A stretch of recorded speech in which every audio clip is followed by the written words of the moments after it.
नेपालको सबैभन्दा दुःखद र रहस्यमय घटना नेपालको दरबार हत्याकाण्ड हो। आउनुहोस् आज राज दरबार हत्याकाण्डबारे कुरा गरौँ। आजभन्दा 25 वर्ष अर्थात् 2001 जुन 1 काठमाडौँ स्थित नारायणी दरबारभित्र यस्तो घटना घट्छ जसले सबैको होस उडाइदिएको थियो। किनकि त्यो सामान्य र साधारण घटना थिएन, त्यो त एउटा देशका राजा र राजपरिवारको हत्या थियो। आउनुहोस् डिटेल्समा बुझौँ। 2001 जुन 1 शुक्रबारको दिन त्यो दिन साँझ नारायणी दरबारभित्र राजपरिवारको मासिक पारिवारिक भोज चलिरहेको थियो। करिब 7:30 बजे युवराज दिपेन्द्र शाह अर्थात् वीरेन्द्र विक्रम शाहका छोरा पारिवारिक जमघटमा उपस्थित भए। उनले बिलियर्ड खेल्दै मदिरा सेवन गर्न थाले। 8:12 दिपेन्द्रले दिव्यानीसँग कुरा गरे। दिव्यानी राणा पशुपति शमशेर राणाकी छोरी थिए। दिव्यानी राणा र युवराज दिपेन्द्र शाह प्रेम सम्बन्धमा रहेको व्यापक रूपमा रिपोर्ट गरिएको थियो। दिपेन्द्र उनीसँग विवाह गर्न चाहन्थे, तर राज परिवारभित्र यस विवाहबारे मतभेद रहेको बताइन्छ।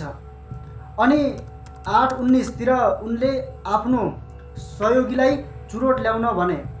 त्यति बेलासम्म उनी धेरै नशामा डुबिसकेका थिए। 8:25 तिर धेरै भएपछि कोठामा लगिएको थियो। पछि रिपोर्टमा उनले उल्टी गरेको पनि बताइएको थियो। 8:30 बजेतिर राजा वीरेन्द्र शाह अन्य सदस्यहरू पनि भोजका लागि जम्मा हुन्छन्। 8:39 फेरि दिपेन्द्रले दिव्यानीसँग छोटो फोन वार्ता गर्छन्, जसमा 32 सेकेन्ड कुरा भएको थियो। उनले भोलि कुरा गरौँ भन्ने जस्तो उल्लेख पाइन्छ। करिब 8:45 देखि 9 बजेतिर दिपेन्द्र सैनिक पोसाक लगाएर MP5K र अन्य हतियारहरू लिएर भोजस्थलमा फर्किए। सुरुमा छततिर गोली चलाएर त्यसपछि राजा वीरेन्द्र अर्थात् उनका बुवामाथि गोली प्रहार गरे। केही मिनेटपछि धडाधड गोली चल्न थाल्यो। राजा वीरेन्द्र, रानी ऐश्वर्या, राजकुमार निराजन, राजकुमार धीरेन्द्र लगायत धेरै सदस्यहरू घाइते र मृतक भए।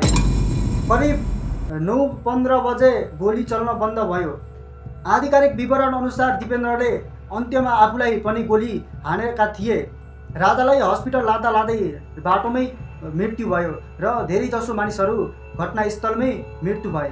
दिपेन्द्रको मृत्यु भएको थिएन, उनी कोमामा गएका थिए र त्यही अवस्थामा उनी नेपालको राजा पनि बने। कोमामै छँदै 2001 4 जुनको मृत्यु भयो। अझै पनि त्यो हत्या दिपेन्द्रले नै गरेको भन्ने छ। कसले गर्यो होला त? तपाईहरुले कमेन्ट गर्न नभुल्नुहोला।